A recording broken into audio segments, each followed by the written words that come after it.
મિત્રો, અખર ઝોપડી કૃપા ચેનલમાં તમારું સ્વાગત છે.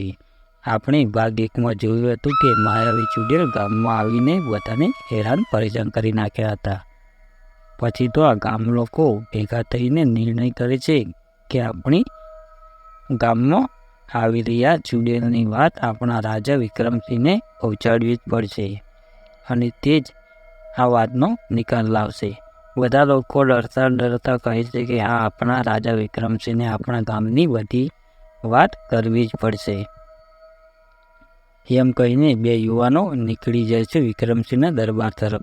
ચાલતા થાકી જાય છે અને એક તળાવ પાસે ઘડીક બેસી અને પાણી પી પાછા આ બે યુવાનો નીકળી જાય છે પાછા રાજમહેલ તરફ. બીજા દિવસે વિક્રમસિંહના દરબારની બહાર સિપાહીઓને કહે છે કે અમારે આપના રાજા વિક્રમસિંહને મળવું છે અને અમારું આખું ગામ મુસીબતમાં છે.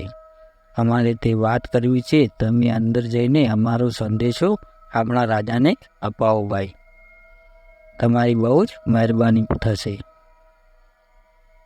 પછી તો પેલો સિપાઈ મહેલમાં જઈ અને રાજા વિક્રમસિંહને કહે છે કે આપણા ક્ષેત્રના એક ગામના બે યુવાનો મહારાજ બહાર આવ્યા છે અને તે કંઈક મુસીબતમાં લાગે છે અને તમને મળવા માગે છે મહારાજ.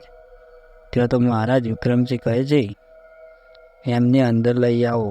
હું તો જાણું કે મારા રાજ્યમાં શું તકલીફ છે. લોકો મારી પ્રજાને પછી આ સિપાઈ આ બે યુવાનોને મહેલમાં વિક્રમ રાજાની પાસે લઈ જાય છે અને વિક્રમ રાજા પૂછે છે કે શું તકલીફ છે અને કઈ મુસીબત આવી છે અને મારી પ્રજાને શું તકલીફ આવી છે જલ્દીથી જણાવો.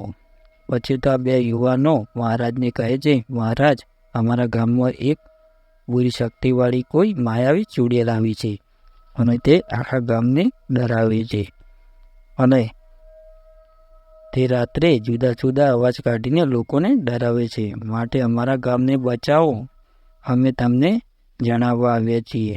મહારાજ આ વાત સાંભળી અને તેના સેનાપતિને બોલાવીને કહે છે કે તમે અત્યારે જ આ યુવાનો સાથે જાઓ અને પેલી જે કોઈ શક્તિ હોય કે જે હોય તેને મારી પાસે લઈ આવો અને હું પણ જાણું કે આ તે વળી કઈ શક્તિ છે. પછી તો આ બે યુવાનો અને સેનાપતિ અને તેમની સાથે 500 જેટલા સિપાહીઓ આ યુવાનો ગામ તરફ નીકળી જાય છે અને આ બાજુ આખું ગામ આ બે યુવાનોના સમાચાર સાંભળવા રાહ જોઈને આખું ગામ બેઠું હતું કે વિક્રમ રાજા મારી મદદ ક્યારે કરશે, ક્યારે આવશે. આમ રાહ જોતા પેલા બે યુવાનો સાથે સેનાપતિને જોઈ આખું ગામ રાહત અનુભવે છે અને કહે છે કે હવે આપણને ડરવાની જરૂર નથી. હવે વિક્રમ રાજાના સેનાપતિ આપણી મદદ કરવા આવી ગયા છે અને આપણને હવે કોઈ ચિંતા કરવાની જરૂર નથી. રાત્રિનો સમય થવામાં થોડી જ વાર હતી. લોકો પોતપોતાના ઘરે ચાલ્યા ગયા અને આ સેનાપતિ અને સિપાહીએ રાત્રિના સમયે પહેરો લગાવવાનું ચાલુ કરી નાખ્યું. પછી તો રાત્રિનો સમય થયો અને વળી પાછું આ ચુડેલે અવાજ કાઢીને લડવાનું ચાલુ કરી નાખ્યું. તો પેલા સિપાહી અને સેનાપતિ આ અવાજ સાંભળીને આ અવાજ સંભળાતો હતો તે તરફ નીકળી જાય છે અને ચાલતો જંગલની ઝાડી તરફ જાય છે.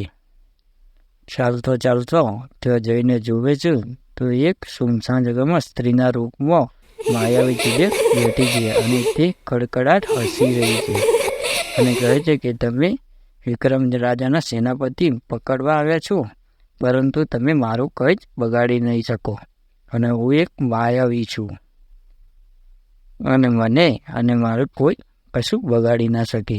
પછી તો આ સેનાપતિ અને સિપાહીઓ ગુસ્સામાં આવી જાય છે અને પેલી સ્ત્રીના રૂપમાં ચુડેલને ઉપર હુમલો કરે છે. તો આ માયાવી ચુડેલ તેની માયાથી સેનાપતિ અને તેના સિપાહીને એક ઝાડ સાથે બંધી બનાવી નાખે છે અને વળી પાછી ચાલી તે ગામ તરફ એક નાની બાળકીનું રૂપ લઈ અને રાત્રે એક ગરીબ ઘરમાં ઘૂસી જાય છે. મિત્રો, આ કહાની તમને સારી લાગતી હોય તો અમારી ચેનલને સબસ્ક્રાઈબ કરી લેજો. અને આનો ત્રીજો ભાગ અમારી ચેનલ પર આવશે. તો મિત્રો, આવા નવા અને જૂના કહાની વિડીયો જોવા માટે અમારી ચેનલને સબસ્ક્રાઈબ કરી લેજો. ચોક્કસથી. જય માતાજી, જય મા કાળી માતા.